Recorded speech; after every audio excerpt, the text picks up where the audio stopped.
Perkenalkan, nama saya Derla Bena Subakti, saya dari kelompok 3. Bahkan di kelompok kami ada 3 orang. Yang pertama ada Andi Albasitu M, dan saya Derla Subakti, dan terakhir ada Alex Istifa Sonda. Di kesempatan kali ini saya akan menjelaskan hasil dari yang telah kami diskusikan oleh kelompok kami. Harclub merupakan aplikasi yang kami buat untuk penyandang disabilitas fisik, yaitu tunarungu atau tuli. Aplikasi ini juga bisa berguna untuk penyandang tunawicara, karena aplikasi ini memiliki fungsi utama yaitu sebagai alat berkomunikasi. Oke, ini merupakan aplikasi yang sudah ada. Yang pertama ada Roger Voice. Roger Voice merupakan sebuah aplikasi yang bisa berguna untuk membantu penyandang tunarungu supaya mereka bisa berkomunikasi saat melakukan panggilan. Jadi, cara kerja dari aplikasi ini merupakan mengubah suara yang ada di panggilan telepon menjadi teks.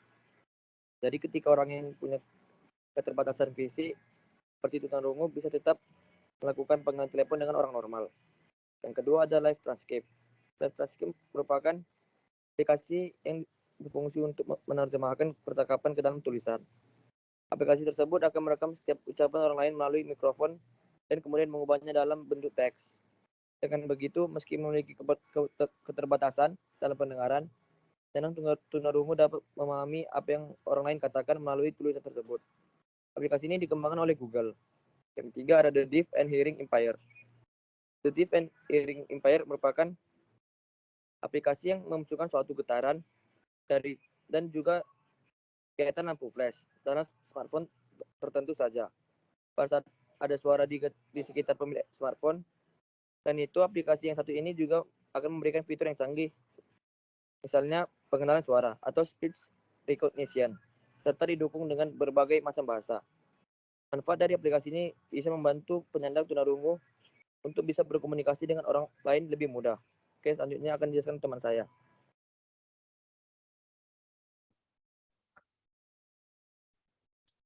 Roger Voice. Aplikasi Roger Voice ini memiliki kelebihan yaitu penyandang tunarungu bisa melakukan panggilan telepon seperti orang-orang pada umumnya. Namun kekurangannya hanya menampilkan teks, juga tidak support banyak bahasa atau terbatas. Potensi pengembangannya yaitu fiturnya dapat dibuat lebih banyak serta dapat ditambahkan lebih banyak bahasa. Untuk aplikasi Live Transcribe mempunyai kelebihan aplikasi bagus karena dikembangkan oleh Google, responsif, serta mendukung banyak bahasa. Kekurangan dari aplikasi ini ialah hanya memiliki satu fitur yaitu menerjemahkan percakapan ke tulisan. Adapun potensinya seperti dengan mempercantik tampilan atau UI serta membuatnya lebih friendly untuk tunarungu. Dan aplikasi yang ketiga yaitu The Deaf and Hearing Impaired. Mempunyai kelebihan mempermudah penyandang tunarungu atau tunawicara dalam berkomunikasi.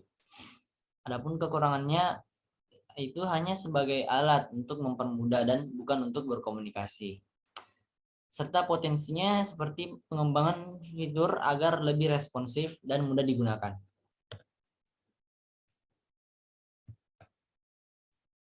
Data yang digunakan ini seperti nomor ponsel, yang mana digunakan untuk login aplikasi. Dan juga suara komunikator yang digunakan pada fitur pengenalan suara. Adapun fungsi dari aplikasi kami seperti contohnya menerjemahkan tulisan menjadi suara. Yang kedua, dengan mengubah tulisan menjadi percakapan suara, penyandang tunarungu atau tunawicara dapat merasakan seolah-olah berbicara. Mereka juga dapat mengaktifkan fitur suara dan memilih gaya bahasa atau suara yang tersedia. Ketiga itu ada fitur intonasi suara. Fitur intonasi suara ini maksudnya suara yang keluar nanti akan ada nadanya. Misalnya pas kita nulis pakai tanda baca, nanti suara yang keluar itu akan bernada bertanya. Dan yang keempat itu ada menerjemahkan percakapan menjadi tulisan. Yang kelima ada telepon antara orang tunarungu atau tunawicara dengan orang normal. Yang keenam chat. Selanjutnya ada fitur pengenalan suara notifikasi berupa getaran, emergency, dan yang terakhir fokusnya ke bahasa Indonesia dan bahasa Inggris, yang mana ke depannya akan ditambahkan lebih banyak bahasa. Selanjutnya akan dijelaskan oleh teman saya. Baik, saya lanjutkan. Sebelumnya, perkenalkan saya Alexis Dipasunda Segatngaing. Baik, yang selanjutnya adalah Bagat. Pertama, jika kita membuka aplikasi, kita akan dihadapkan pada halaman login. Dan di login ini, jika kita sudah memiliki akun, kita bisa langsung masuk, kita bisa login dan juga langsung masuk ke menu. Di sini, jika belum, kita harus membuat akun terlebih dahulu, memasukkan nomor HP. Setelah itu kita memilih kita sebagai tunarunggu atau kita sebagai yang normal. Jika sudah, kita verifikasi. Jika berhasil, kita langsung masuk ke menu. Jika tidak, kita ulang lagi ke memasukkan nomor HP dan verifikasi tadi. Di menu ini kita ada 5 fitur. Yang pertama home, percakapan, pesan, panggilan, dan juga darurat atau emergency. Fitur utama dari aplikasi kami ini adalah fitur percakapan. Yang pertama dari fitur home terlebih dahulu. Di fitur home ini kita terdapat pengaturan profil dan juga terdapat riwayat aktivitas. Percakapan, kita pertama berbicara ataupun mendengar terlebih dahulu, merekam suara lawan bicara. Jika sudah, suara tersebut akan diubah menjadi teks dan juga animasi bahasa isyarat. Selanjutnya kembali ke menu atau selesai. Di berbicara, kita jika terdapat percakapan yang sudah disimpan atau yang sudah disiapkan, kita memilih percakapan tersebut, lalu diubah menjadi suara. Atau jika tidak ada, kita ketik percakapan dan langsung diubah menjadi suara. Kembali ke menu atau selesai. Selanjutnya ada pesan. Pesan ada kontak. Jika ada, kita langsung memilih kontak dan mengirim ketik pesan dan juga kirim.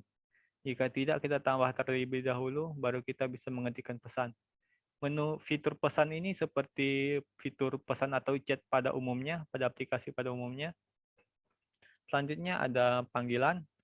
Di sini di panggilan kita ada panggilan telepon dan juga panggilan video. Di panggilan telepon ini kita sambungkan, berhasil jika tidak sambungan kembali. Jika berhasil langsung melakukan panggilan. Di melakukan panggilan ini kurang lebih seperti fitur percakapan. Mendengar, yang pertama mendengar, merekam suara lawan bicara, diubah menjadi teks, lalu dikirim. Di sini kita bisa juga langsung diubah ke panggilan video. Di fitur di berbicara, ada percakapan yang disimpan, jika ada, kita langsung pilih dan ubah teks tersebut menjadi suara. Jika tidak, kita ketik percakapan baru diubah menjadi suara. Kembali ke menu atau selesai. Selanjutnya panggilan video, sambungkan, berhasil, jika tidak sambungan kembali, jika berhasil melakukan panggilan. Selanjutnya di sini sama seperti melakukan panggilan telepon sebelumnya, cuma di sini ditambahkan video. Video kita dan juga video orang yang menelepon tadi. Selanjutnya ada darurat atau emergency. Di sini ada dua. Yang pertama meminta bantuan. Di sini kita bisa meminta bantuan dengan menekan tombol darurat ini, fitur darurat ini, dan akan mengeluarkan suara dan juga senter ataupun lampu pada HP. Jika misalnya dalam 10 menit sudah ada orang yang menolong, maka fitur atau fungsi akan berhenti. Jika belum, fungsi akan kembali hidup dan akan mengirimkan lokasi secara langsung kepada orang yang memiliki akses. Jika sudah, kembali ke menu atau selesai.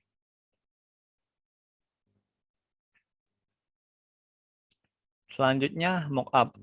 Di sini tampilan pertama aplikasi yaitu login ataupun register. Selanjutnya jika sudah masuk, kita akan langsung masuk ke bagian home.